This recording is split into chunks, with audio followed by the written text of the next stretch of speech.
Please ensure کریں کہ کوئی شور نہ ہو، دھکا نہ لگے پلیز، مجھے بہت ضروری باتیں کرنی ہیں. بہت شکریہ. بسم اللہ الرحمن الرحیم. آپ سب کا بہت بہت شکریہ. آج میں بڑے دکھی دل کے ساتھ آپ سے مخاطب ہوں. سب سے پہلے تو کل جو میں نے رات کو کچھ فتنہ خان کے سٹیٹمنٹ سنے، جس سے پوری قوم جو ہے اس کو افسوس بھی ہے، پوری قوم نے اس چیز کا بہت نوٹس بھی لیا ہے. ایک لہر ہے غصے کی لوگوں، اور بالکل ہونی چاہیے. تو سب سے پہلے تو میں پرائم منسٹر آف پاکستان اور حکومت پاکستان سے یہ اپیل کروں گی کہ ایک بورڈ بنائے دماغی امراض اور نفسیاتی امراض کے ماہرین کا، اسپیشلسٹ کا، جو عمران خان کا دماغی معائنہ کریں، نفسیاتی معائنہ کریں، کیونکہ ان کا دماغی مرض جو ہے، جو اب پاگل پن کی آخری سٹیج پر ہے. ایسے شخص کا پاکستان کے اندر کھلے عام گھومنا خطرے سے خالی نہیں ہے، جس کا وہ بار بار مظاہرہ کر چکے ہیں. میں نے اقتدار کی خاطر کسی بھی شخص کو کبھی اتنا ڈیسپریٹ ہوتے نہیں دیکھا جتنی ڈیسپریشن کا شکار یہ شخص ہے. اور وہ اس اقتدار کے چلے جانے پر اتنا ہوش و حواس کھو بیٹھا ہے، جو اقتدار اس کا کبھی تھا ہی نہیں. اس کرسی کے چلے جانے پر وہ اتنا دل گرفتہ ہے، اس کے دل و دماغ پر اتنی گہری چوٹ لگی ہے، جو کرسی اس کی کبھی تھی نہیں، جو مینڈیٹ اس کا کبھی تھا ہی نہیں. وہ مینڈیٹ اس نے جو عوام سے چھینا تھا، وہی مینڈیٹ، اور اس نے غیر آئینی اور غیر قانونی اور غیر سیاسی طریقے سے وہ مینڈیٹ عوام سے چھینا تھا. تو آج وہی مینڈیٹ عوام نے آئینی طریقے سے اس سے واپس چھین لیا. تو جس مینڈیٹ کا وہ سوگ منا رہے ہیں، جس کرسی کے سوگ میں وہ ہلکان ہوئے جا رہے ہیں، جس اقتدار کے کھو جانے پر وہ اپنی سدھ بدھ کھو بیٹھے ہیں، وہ اقتدار، وہ کرسی، وہ مینڈیٹ ان کا کبھی تھا ہی نہیں. وہ چھینا ہوا مینڈیٹ تھا، وہ جعلی مینڈیٹ تھا. اور یہ پہلا شخص ہے جو اقتدار کے پہلے 30 دنوں میں بری طرح ناکام ہوا، اور اقتدار سے نکل جانے کے بعد، اپوزیشن میں آنے کے بعد بھی یہ پہلا شخص ہے جو بری طرح 30 دن میں بے نقاب ہوا اور ناکام ہوا. اور اس ناکامی کا جو بدلہ ہے، آج وہ ریاست پاکستان سے لینے پر تلا بیٹھا ہے. اس ناکامی کا ملبہ وہ آج ہمارے ملک، میرے ملک، آپ کے ملک پاکستان پر ڈالنے کو تیار ہے. سب سے پہلے اس نے کہا کہ یہ ملک 3 ٹکڑے میں، خدا نخواستہ 3 ٹکڑوں میں بٹ جائے گا. تو میں یہ سوال کرنا چاہتی ہوں کہ کبھی آپ یہ سٹیٹمنٹ دیتے ہیں کہ کشمیر کے 3 حصے ہونے چاہیے؟ کبھی آپ یہ کہتے ہیں، آپ کے منہ میں خاک، کہ آپ یہ کہتے ہیں کہ اس ملک کے اللہ نہ کرے میرے ملک کے پاکستان کے 3 ٹکڑے ہو جائیں گے؟ تو پہلے تو میں آپ سے یہ پوچھتی ہوں کہ یہ جو 3 ٹکڑوں والا تھیوری آپ لے کر پھر رہے ہیں، یہ آپ کو کس نے دی ہے؟ یہ کس کا ایجنڈا ہے؟ کیا یہ زیک گولڈ سمتھ کا ایجنڈا ہے، یا جس ملک سے وہ بلانگ کرتا ہے، اسرائیل، یہ اس کا ایجنڈا ہے؟ آج میں یہ کہنے پہ مجبور ہو گئی، میں سازشی تھیوریز پہ بلیو نہیں کرتی، لیکن پہلے کشمیر کے 3 ٹکڑوں کا ایک شوشہ چھوڑا، اور آج کہہ رہے ہیں کہ خدا نخواستہ پاکستان کے 3 ٹکڑے ہو جائیں گے. آپ کو یہ بھی پتا ہے کہ پاکستان کو کتنی قربانیاں دے کر لوگوں نے آزاد کرایا تھا؟ آج آپ نے ان سب قربانیوں کی توہین کی ہے. اللہ نہ کرے کہ پاکستان کا کبھی کوئی ذرا سا بھی نقصان ہو، انشاءاللہ نہیں ہوگا، لیکن انشاءاللہ تعالی اس بات کرنے والے کو، پاکستان کے 3 ٹکڑے کرنے کا خواب دیکھنے والوں کے، جماعت کے نہ صرف 3 ٹکڑے ہوں گے، بلکہ اس کی سیاست کے، اس کی جماعت کے 300 ٹکڑے ہوں گے انشاءاللہ تعالی. دیکھیں، بڑی گہری بات ہے یہ کہ پاکستان میں سیاستدانوں نے کیا کچھ نہیں سہا. کیا کیا قربانیاں انہوں نے نہیں دیں. سب سے پہلے نواز شریف صاحب کی مثال آپ لے لیں. 3 دفعہ نواز شریف صاحب اقتدار سے نکالے گئے. ایک دفعہ تو ابھی جو لاسٹ ٹائم ہے وہ پوری دنیا کو یاد ہے, ایک ایکسپائرڈ اقامے پر نکالے گئے اقتدار سے.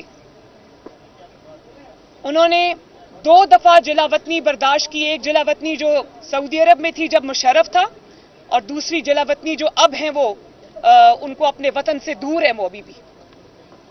عمر قید کی سزائیں سنی. جو اٹک قلعہ ہے اس کے زندانوں میں ان کو پھینکا گیا. ان کے ہاتھوں میں ہتھکڑی ڈال کر, ایک الیکٹڈ پرائم منسٹر کے ہاتھوں میں ہتھکڑی ڈال کر اس کے ہاتھوں کو جہاز کی سیٹ سے باندھا گیا. اس کی بیوی کی وفات ہو گئی, جیل میں وہ تھا. اس کی بیٹی کو اس کی نظروں کے سامنے گرفتار کر لیا. اس کی بیٹی کو ڈیتھ سیل میں پھینکا. اس کی ماں کی وفات ہو گئی, ابھی وہ دیار غیر میں تھا. لیکن ہر چیز کے اوپر نواز شریف کی ہر ظلم کو سہ کر ایک ہی آواز آئی, اور وہ آواز تھی پاکستان زندہ باد.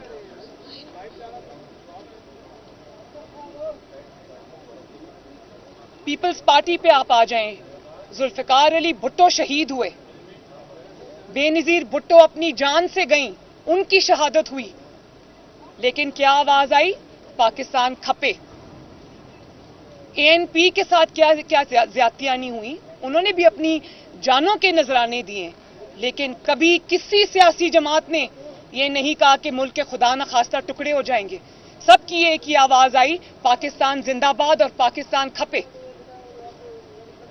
آپ کی منطق کیا ہے کہ میرا اقتدار ہو تو پاکستان زندہ باد, میرا اقتدار نہ ہو تو خدا نخواستہ پاکستان کے 3 ٹکڑے ہو جائیں. میرا اقتدار ہو تو پاکستان کھپے, میرا اقتدار نہ ہو تو خدا نخواستہ پاکستان نہ کھپے. یہ ہے آپ کی سیاست. تف ہے آپ پر. آپ کی ہمت کیسے ہوئی پاکستان کے بارے میں یہ بات کرنے کی؟ اور پاکستان جو ہے اس کے لیے اتنی قربانیاں دی ہیں لوگوں نے, سیاستدانوں نے. جلا وطنیاں برداشت کی ہیں, پھانسیاں برداشت کی ہیں, عمر قید برداشت کی ہے, اپنے پیاروں کی موت برداشت کی ہے. ان کی کھالیں ادھیڑی گئیں, ان کو زندانوں میں پھینکا گیا, ان کی چمڑیاں ادھیڑی گئیں, ان کے سامنے ان کے بچوں کو گرفتار کیا گیا. لیکن کیا آواز آئی؟ پاکستان زندہ باد. کیونکہ وہ جدوجہد جو تھی وہ پاکستان کے لیے تھی, اپنی ذات کے لیے, اپنی کرسی کے لیے نہیں تھی. اور ابھی تو عمران خان صاحب کو تو ہاتھ ہی نہیں لگے. وہ پرائم منسٹر ہاؤس سے سیدھا اپنا سامان اٹھا کر بنی گالا پہنچ گئے. ان کو تو کسی نے کچھ کہا ہی نہیں ہے. اور ابھی جس کو اپنے آپ کو جو انقلابی لیڈر, جہادی لیڈر کہہ رہا تھا, وہ اب ضمانتی لیڈر ہے. ابھی مجھے کورٹ میں اطلاع ملی ہے کہ ان کو راہداری ضمانت مل گئی ہے. جو شخص اتنا ڈرپوک آدمی ہے کہ رانا ثناء اللہ کے ڈر سے وہ کب سے پشاور کے بنکر میں چھپ کے بیٹھا ہوا ہے, ایسے انسان کو اپنے آپ کو لیڈر کہتے ہوئے بھی شرم آنی چاہیے کہ مجھے راہداری کی ضمانت ملے گی کہ مجھے کوئی گرفتار نہیں کرے گا تو تب میں آؤں گا, ورنہ میں پشاور میں چھپ کے بیٹھا ہوں. پشاور کے وزیر اعلیٰ ہاؤس میں عوام کا خون چوس رہا ہوں, عوام کے وسائل پر, خیبر پختونخوا کی حکومت کے وسائل پر جوک بن کے بیٹھا ہے. یہ ہوتے ہیں لیڈر. لیڈر عوام کو جوڑتے ہیں, توڑتے نہیں ہیں. لیڈر ملک کو جوڑتے ہیں, توڑنے کی باتیں نہیں کرتے. اور پھر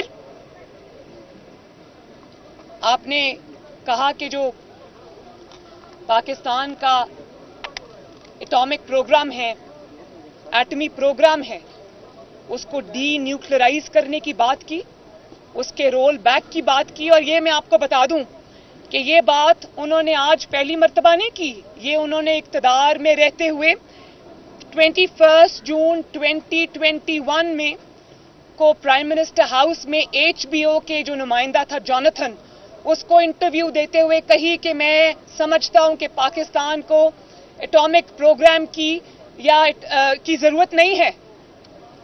اور آج جب آپ کا اقتدار چلا گیا تو آپ نے ڈی نیوکلرائزیشن کی باتیں شروع کر دی. بھئی سب سے پہلے تو مجھے یہ بتائیں کہ عمران خان کا کیا حق ہے کہ وہ پاکستان کے ایٹامک پروگرام کی بات کرے؟ اس کی کیا کنٹریبیوشن ہے اس ایٹامک پروگرام کے اندر؟ جب وہ ایٹامک پروگرام کا پاکستان کو ایٹمی طاقت بنانے کا خواب ذوالفقار علی بھٹو نے دیکھا تھا. جب انہوں نے وہ ارادہ کیا تو عمران خان بیرون ملک عیاشی کر رہا تھا. اور اس کے بعد جب نواز شریف نے 98 میں وہ دھماکے کیے اور پاکستان کو رہتی دنیا تک اللہ تعالیٰ کے فضل و کرم سے ایٹامک پاور بنا دیا, ایٹمی طاقت بنا دیا, تو تب بھی عمران خان بیرون ملک عیاشی کر رہا تھا. اچانک ایک دن سو کے اٹھے ہوں گے برطانیہ میں تو پتہ چلا ہوگا کہ پاکستان جو ہے وہ ایٹمی طاقت بن گیا ہے. آپ کو کس نے حق دیا ہے کہ جس ایٹمی پاکستان کے لیے سیاستدانوں نے قربانی دی, ذوالفقار علی بھٹو نے قربانی دی, اس کی قیمت سیاسی چکائی, نواز شریف نے قربانی دی, اس کی سیاسی قیمت چکائی, اور اس کے بعد افواج پاکستان نے قربانیاں دیں, پاکستان کے سائنٹسٹ نے قربانیاں دیں. آپ کو کس نے حق دیا ہے کہ آپ اس ایٹامک پروگرام کے بارے میں آج زبان بھی کھولیں, اپنی گندی زبان سے پاکستان کا اور ایٹامک پروگرام کا نام بھی لیں؟ اور پھر کہا کہ فوج صحیح فیصلے کرے ورنہ خدا نخواستہ پاکستان کی فوج تباہ ہو جائے گی. آپ کی ہمت کیسے ہوئی یہ بات کرنے کی؟ ہم نے بھی افواج پاکستان پہ تنقید کی ہے, لیکن صرف تنقید مثبت کی ہے, اس لیے کی ہے کہ اگر کوئی لائن کراس ہو رہی تھی تو اس کی نشاندہی کی ہے تاکہ ان پر انگلیاں نہ اٹھیں. اپنے اقتدار کے لیے نہیں کی, اپنی ذات کے لیے نہیں کی, بلکہ اپنی ذات کو مصیبتوں مشکلوں میں ڈال کر وہ ایک سمت درست کرنے کے لیے کی ہے. اور آپ ان کو کہہ رہے ہیں صحیح فیصلے کریں ورنہ آپ تباہ ہو جائیں گے. صحیح فیصلے آپ کی نظر میں کیا ہے؟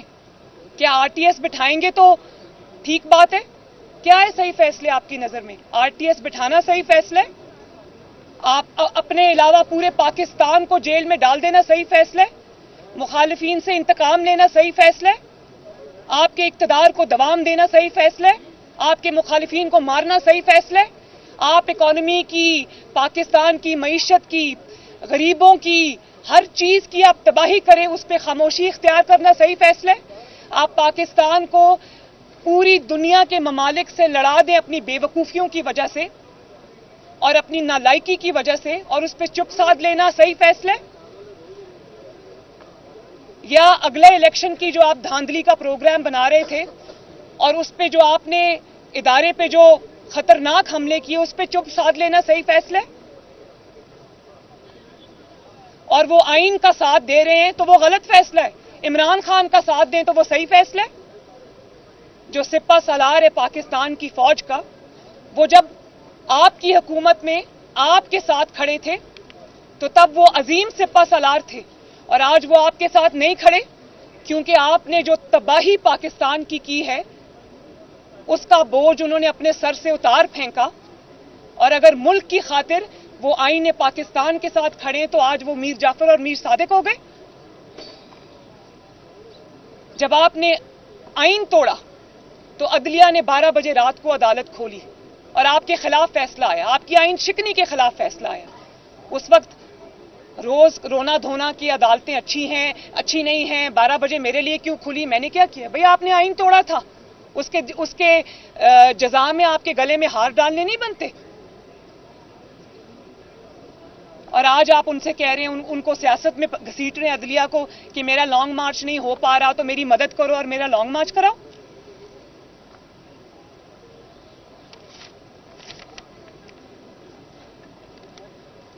میں آپ کو یہ کہہ دینا چاہتی ہوں کہ پاکستان کی افواج پاکستان کے آئین کی, پاکستان کی سرحدوں کی رکھوالی ہیں. اور اگر آپ نے اپنی گندی سیاست کی خاطر, اپنی کرسی کی ہوس کی خاطر اگر آپ نے ان کو سیاست میں گھسیٹنے کی کوشش کی یا آپ نے ان پر اٹیک کیا تو آپ کو سب سے پہلے ان محب وطن پاکستانیوں سے نپٹنا ہوگا. جو شہیدوں نے خون بہایا ہے, جو غازیوں نے خون بہایا ہے, پاکستان کے افواج کے بیٹوں نے خون بہایا ہے, اور جو پاکستان کی لا انفورسمنٹ ایجنسیز کے اہلکاروں نے اپنا خون دیا, ہم اس کو تمہاری گندی سیاست کی نظر نہیں ہونے دیں گے.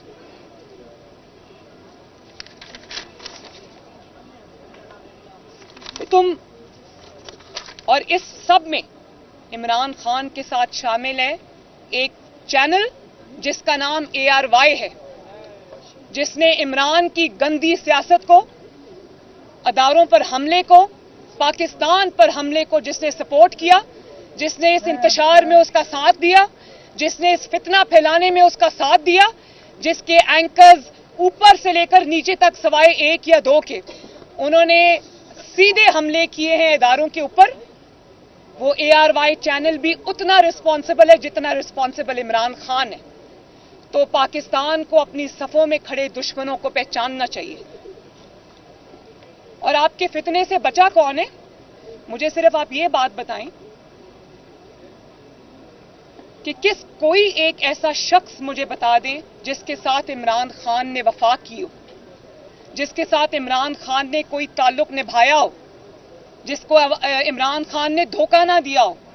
آپ ان کے والدین سے شروع ہو جائیں، ان کی بیویوں سے شروع ہو جائیں، ان کے بچوں سے شروع ہو جائیں، ان کے دوستوں سے شروع ہو جائیں، ان کے محسنوں سے شروع ہو جائیں، اسٹیبلشمنٹ سے شروع ہو جائیں، عدلیہ سے شروع ہو جائیں. ان کے کارکنوں پر بات آئے گی. کارکنوں کو بھی دھوکہ دے کر چلے گئے، اپنی پارٹی کو دھوکہ دے کر چلے گئے. وہ انتظار کرتے رہے یہ بنی گالہ گرفتاری کے ڈر سے اور رانا ثناءاللہ کے ڈر سے واپس بھاگ گئے. یہ کیسا انقلاب تھا جو رانا ثناءاللہ کے ڈر سے گھروں سے نکلا ہی نہیں، دبک کے بیٹھا رہا. خوشی ہے مجھے کہ عوام نے اس فتنے اور فساد اور انتشار کو پہچان لیا. کوئی ایسا شخص ہے دنیا میں ایسا شخص نہیں ہوگا جو آپ کے دھوکے سے محفوظ ہوگا، جس کو آپ نے دھوکہ نہیں دیا. 35 پنکچر سے آپ شروع ہو جائیں، 1 کروڑ نوکریوں کی بات ہوگی، 50 لاکھ گھروں کی بات ہوگی، 3 دن میں، 9 دن میں، 12 دن میں، 3 سال میں پاکستان میں تبدیلی لانے کی بات ہوگی. Long march, field long march کی بات ہوگی کہ میرا جہاد ہے، میں نکل رہا ہوں. وہ لوگوں نے دیکھا وہ جہاد ہیلی کاپٹر میں لٹکا ہوا تھا اتنی دیر. تو کون ہے جو آپ کے دھوکے سے، آپ کے شر سے بچائے پاکستان کے اندر؟ کوئی نہیں ہے. اور اب آپ نے اپنی توپوں کا رخ جو ہے وہ پاکستان کی طرف کر لیا، پاکستان کے ایٹامک پروگرام کی طرف کر لیا، پاکستان کی جو ہے وہ سالمیت کی طرف کر لیا، پاکستان کی افواج کے اوپر اور پاکستان کے اداروں کے اوپر کر لیا. کل پڑھیں ذرا جو ڈسینٹ نوٹ آیا ہے جسٹس یحییٰ آفریدی کا. انہوں نے آپ کا کچا چٹھا کھول کے رکھ دیا اور انہوں نے بہت سارے لوگوں کو آئینہ دکھایا ہے. وہ آپ کے خلاف وہ ڈسینٹ نوٹ نہیں ہے، وہ آپ کے خلاف چارج شیٹ ہے کہ ہاں آپ نے عدالت عظمیٰ کی حکم عدولی کی، آپ نے اس کے آرڈرز کی وائلیشن کی. آپ خود جانتے بوجھتے آپ ڈی چوک میں اپنے کارکنوں کو سپریم کورٹ کے منع کرنے کے باوجود ڈی چوک میں اپنے کارکنوں کو پہنچنے کی ہدایات دیتے رہے مسلسل. میڈیا پہ سب دکھائے، اس کے لیے کسی ثبوت کی ضرورت نہیں ہے. جسٹس یحییٰ آفریدی نے کہا کہ ثبوت ایمپل ایویڈنس موجود ہے کہ یہ سارا شر آپ کا پھیلایا ہوا ہے. اور میں نے کبھی نہیں دیکھا کہ کسی نے اپنی ذہنی بیمار نے کسی نے اپنا بدلہ جو ہے وہ اس طرح سے آگ لگا کر لیا ہو، پاکستان کو آگ لگا کر لیا ہو کہ میری حکومت نہیں ہے تو میرا گھر جل جائے گا، پاکستان کو آگ لگ جائے گی، اللہ نہ کرے. میں نے کبھی نہیں دیکھا کہ کسی سیاسی جماعت نے یہ درخت جلائے ہوں، کسی نے گرین بیلٹس کو آگ لگائی ہو. اتنی تکلیف ہے آپ کو اقتدار کھو جانے کی. تو ہم نے تو کئی دفعہ اقتدار کھویا، اللہ تعالیٰ کے عوام نے پھر اقتدار دیا. آپ کی کیا سیاسی جدوجہد ہے؟ آپ کو تو پتہ ہی نہیں سیاست کہتے کس کو ہے، جدوجہد کہتے کس کو ہے. آپ کی ساری سیاست تخریب کاری ہے اور اس تخریب کاری کا راستہ پوری قوم کو مل کر روکنا ہوگا، ورنہ یہ تخریب کاری پاکستان کو خدا نخواستہ خراب اور تباہ اور برباد کر کے رکھ دے گی. جو شخص اقتدار میں رہتے ہوئے پاکستان کی تباہی تھا، بربادی تھا، اور اچانک آج ان کو یاد آ گیا، 4 سال کے بعد نیند کھل گئی، 4 سال کے بعد اچانک ہوش آ گیا کہ جی ڈالر اوپر چلا گیا ہے، آلو پیاز ٹماٹر کے ریٹ بڑھ گئے ہیں. یہ وہی شخص ہے جو جس کے پاس اقتدار تھا، کرسی تھی، طاقت تھی، 1 پیج کی طاقت تھی، ہر ادارہ اس کے ساتھ کھڑا تھا. اس کو کسی سپریم کورٹ نے اس کے بارے میں سو موٹو نوٹس نہیں لیا، اس کو کسی نے ڈسٹرب نہیں کیا. اس کے پاس فل اتھارٹی بھی تھی، اختیار بھی تھا، وقت بھی تھا، اور وہ پیس آف مائنڈ بھی تھا کہ اگر یہ چاہتا تو قوم کی تقدیر بدل سکتا تھا. لیکن اس وقت کیا بات ہوتی تھی؟ ڈالر ایک یہ واحد شخص ہے 75 سال میں جس اکیلے کے 3.5 سال میں ڈالر جو ہے وہ 80 روپے تک پہنچ گیا. یعنی کہ 80 روپے اس کی قیمت بڑھ گئی اور روپے کی قیمت گر گئی. اور آج آپ کو روپے کی قیمت یاد آ رہی ہے کہ جب روپے کی قیمت بڑھتی ہے تو مہنگائی ہوتی ہے, پاکستان تباہ ہوتا ہے. اور اپنے دور حکومت میں جب آپ اختیار میں تھے, اقتدار میں تھے, اس وقت آپ کیا کہتے تھے کہ او ہو میں تو صبح بنی گالا میں سو کے اٹھا تو مجھے پتا چلا, ٹی وی سے پتا چلا کہ ڈالر کی قیمت بڑھ گئی. اس وقت آپ کہتے تھے کہ میں یہاں پر آلو پیاز ٹماٹر کے ریٹ پتا کرنے نہیں آیا. تو آج آپ کو اچانک آلو پیاز ٹماٹر کے ریٹ یاد آ گئے, آج آپ کو لوڈ شیڈنگ یاد آ گئی ہے. تو قوم کو یہ بتاؤ کہ لوڈ شیڈنگ آج تمہاری وجہ سے. پی ایم ایل این وہ حکومت ہے جس نے 22 گھنٹے کی لوڈ شیڈنگ کو اللہ تعالیٰ کی فضل و کرم سے 2-3 سال میں زیرو لوڈ شیڈنگ پہ لے آئی. نئے منصوبے لگائے. لوگوں کو بتاؤ کہ وہ جو ہائیڈل پہ اور کوئلے سے چلنے والے پاکستان کے اندر جو وسائل ہیں ان سے چلنے والے جتنے سی پیک کے پروجیکٹس سے 3000 میگا واٹس کے وہ تم نے بند کر دیے, کیونکہ تمہیں کسی کے کہنے پہ سی پیک کے پروجیکٹس کو تمہیں بند کرنا تھا. تم کسی ایجنڈا پہ تھے. اور اس کے بعد تم نے ٹائم پر ایل این جی نہیں منگوائی, تم نے آئی پی پیز کو پیمنٹس نہیں کی, جس کے وجہ سے آج پاکستان میں اتنی بری لوڈ شیڈنگ ہے. ہم اس کو ٹھیک کرنے کی کوشش کر رہے ہیں لیکن اس کو وقت لگے گا. پاکستان کے پاس پیسے نہیں ہیں. وہ سارے پیسے جو ہے نا وہ فراگوگی سے جو بنی گالا تک سیدھی مال گاڑی چلتی تھی نا, اس کے بند ہونے کی تکلیف ہے آج عمران خان کو, کہ وہ جو مفت کی پیسہ لگا ہوا تھا وہ بند ہو گیا. آج اقتدار جانے کی تکلیف ہے آپ کو. تو یہ جو لمبے پریسز آپ کرتے ہیں, پریس کانفرنسز کرتے ہیں, تقریریں کرتے ہیں جس میں عوام کے اچانک مسائل آپ کو یاد آ گئے, ان کی نشاندہی کرتے ہیں, تو اس کی آخر میں یہ بھی بتایا کرے لوگوں کو کہ ان تمام مسائل کا جو جڑ ہے اس کا نام ہے عمران خان. یہ تمام مسائل جن کا آج میں ذکر کر رہا ہوں ان سب کا ذمہ دار ہے عمران خان. وہ بھی بتایا کرے ذرا لوگوں کو. تو میں میڈیا سے یہ گزارش کرتی ہوں کہ یہ اب اسٹیبلش اگر چیز ہو گئی ہے کہ یہ شخص فتنہ چاہتا ہے, شر پھیلانا چاہتا ہے, اگر یہ شخص فساد چاہتا ہے, انتشار چاہتا ہے, اس کے اپنے بچے تو باہر بیٹھے ہوئے, لوگوں کے بچے مروا رہے, اپنے بچے باہر بیٹھے ہوئے. یا تو کہو لوگوں کو کہتا ہے تمہارے بچے باہر ہیں, اس کے اپنے بچے باہر بیٹھے ہوئے ہیں. مجھے یہ بتاؤ کہ لوگوں کے بچے باہر ہیں تو اس کے بچے کیا فیصل آباد میں یا میاں والی میں فصلیں لگا رہے ہیں؟ اس کے لوگوں کے بچے مر رہے ہیں, لوگوں کو یہ فساد کے نام پر جہاد کا سبق دے رہے اور اپنے بچے باہر بٹھا کے رکھے ہوئے. لوگوں کے بچے فالتو آئے ہوئے, عوام کے بچے ان کے بچے نہیں ہیں, ان کے کوئی ماں باپ نہیں ہیں, ان کے کوئی رشتہ دار نہیں ہیں. میں تو نواز شریف کی بیٹی ہوں, میں ڈیتھ سیل میں رہ کے آئی ہوں, میں اڈیالہ جیل میں رہ کے آئی ہوں. میں نے 5 سال عمران کے اقتدار کا اس کے انتقام کا سامنا کیا. لاؤ اپنے بچے ذرا. تمہیں تو ابھی ہاتھ بھی نہیں لگے, ابھی تو قانون حرکت میں نہیں آیا تمہارے, تم تو ابھی تک لاڈلے ہو.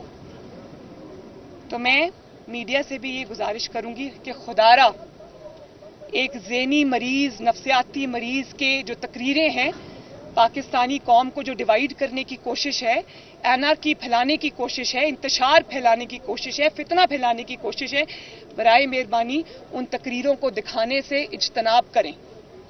اور پھر میں پاکستان کے تمام دانشوروں کو, اوپینین میکرز کو, اوپینین لیڈرز کو, خواتین کو, حضرات کو, انٹلیکچوئلز کو, پاکستان کے اسٹوڈنٹس کو یہ بات آج کہنا چاہتی ہوں, اسپیشلی پاکستان کی ینگر جنریشن کو, چاہے وہ تحریک انصاف کے سپورٹرز ہوں یا وہ کسی بھی سیاسی جماعت کے سپورٹرز ہوں.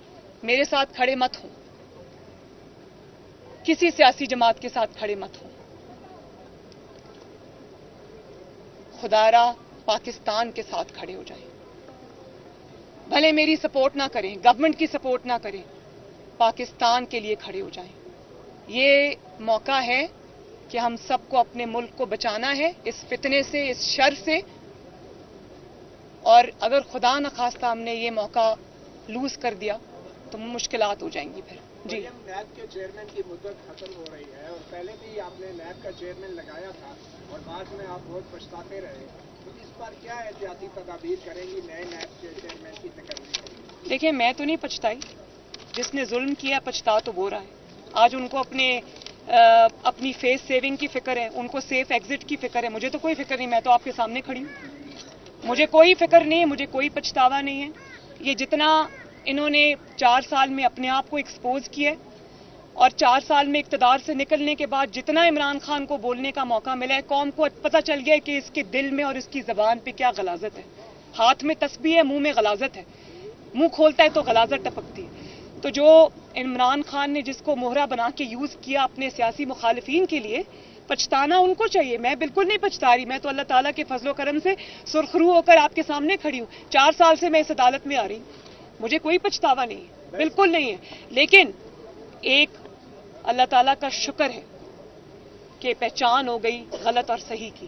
جی میم یہ بتائیے گا کہ پاکستان یہاں اسلام آباد ہائی کورٹ کے ایک جج ہیں جنہوں نے یہ انکشاف کیا کہ انہیں ISI کے لوگوں نے مل کے کہا کہ اس طرح کے فیصلے دیں, اس طرح کے فیصلے دیں, اور پہلی دفعہ ہسٹری میں کسی جج کو سمری ٹرائل کے ذریعے گھر بھیج دیا گیا. میں جسٹس شوکت صدیقی صاحب مجھے پتا ہے ان کی اپیل میں اب حکومت جو ہے وہ ان کے خلاف کیونکہ وہ پیش ہوگی, تو اب موجودہ حکومت کیا ان کے خلاف وہاں اٹارنی جنرل کو پیش کرے گی؟ میں حکومت سے ضرور بات کروں گی. جسٹس شوکت عزیز صدیقی کے ساتھ ناانصافی ہوئی ہے, ان کو انصاف ملنا چاہیے, اور انصاف دینے سے عزت بڑھتی ہے, عزت میں کمی نہیں آتی. انصاف نہ دینے سے عزت میں کمی آتی ہے. جی یہ بتائیے گا کہ آپ نے خبر دی ہے اور یہ اطلاعات موجود ہیں کہ تحریک انصاف میں ڈیفیکشن آنے والا ہے.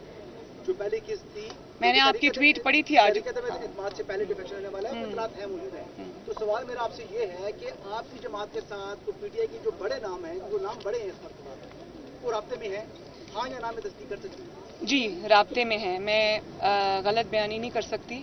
بہت بڑی تعداد رابطوں میں, اسپیشلی لوگ استعفیٰ نہیں دینا چاہتے اور وہ سمجھتے ہیں کہ یہ میں آپ کو کوٹ ان کوٹ بتا رہی ہوں, میں نے اپنے کانوں سے سنا ہے. وہ یہ کہتے ہیں کہ عمران خان کے جھوٹے خط والے بیانیے نے, پہلے عمران خان کی نالائکی نے, نااہلی نے جو معیشت کا حال کیا, اس سے ہماری تباہی ہوئی. اس کے بعد جب ہم حکومت سے نکلے تو جو اس نے جھوٹے خط کا, انٹرنیشنل سازش کا یہ بیانیہ بنایا, اس سے جو جماعت کو نقصان ہوا, اس سے جو ہمیں سیاسی نقصان ہوا, اس کے وجہ سے ہم اس کے ساتھ نہیں رہنا چاہتے. اور اس تابوت میں آخری کیل جو ہے وہ کل عمران خان صاحب نے خود ٹھونک دی ہے جب انہوں نے پاکستان کے اوپر 3 ٹکڑے کہہ کر حملہ کیا, پاکستان کے ایٹامک پروگرام کی بات کی, جب انہوں نے فوج کے اوپر حملہ کیا. تو اس پاکستان دشمنی کے ساتھ نہ کوئی کھڑا ہوگا, نہ کھڑا ہونا چاہیے. یہ عمران خان کا ذاتی بوجھ ہے, یہ اس کا ذاتی گند ہے. اس کو کسی کو بھی, چاہے وہ تحریک انصاف ہی کیوں نہ ہو, اپنے سر پہ نہیں اٹھانا چاہیے. اس سے کنارہ کشی اختیار کرنی چاہیے, اس کو چھوڑنا چاہیے, بلکہ اس قسم کی سیاست کو ہمیشہ کے لیے خیر آباد کہنا چاہیے. میں بالکل یہ چاہوں گی کہ پرائم منسٹر جو ہیں وہ اس کا نوٹس لیں, سختی سے نوٹس لیں, اور اس کا نوٹس لیا جانا چاہیے. اس قسم کا جو تخریب کار ہے, اگر اس کو بولنے کی آزادی ہوگی تو وہ اس ملک میں نفرت کے بیج بوئے گا. جو ملک ہمارا ہے, ہمارے بچوں نے یہاں پہ رہنا ہے, میں نے یہاں پہ رہنا ہے, آپ سب نے یہاں پہ رہنا ہے, آپ سب نے اپنے بچوں کو یہاں رکھنا ہے. تو اس ملک کی جو ذمہ داری ہے وہ ہم سب کے اوپر ہے. جی بس. نیب کا چیئرمین کیسا ہونا چاہیے؟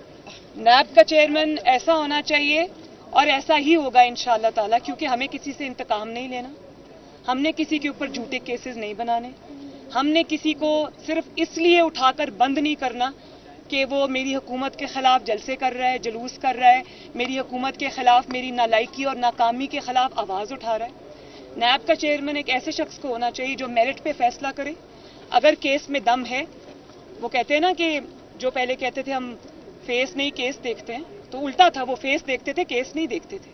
تو اب ہمیں ایک ایسا نیب کا چیئرمین چاہیے جو فیس نہ دیکھے, کیس دیکھے. اور اگر کیس میں دم ہے, اگر کرپشن کی ہے, اگر فرا گوگی نے ملک کو لوٹا ہے اور اس کا سارا مال جو ہے وہ پنکی پیرنی کو پہنچایا ہے, تو اس کا حساب کتاب ہونا چاہیے. یہ قوم کا پیسہ ہے, کسی کے باپ کا پیسہ نہیں ہے.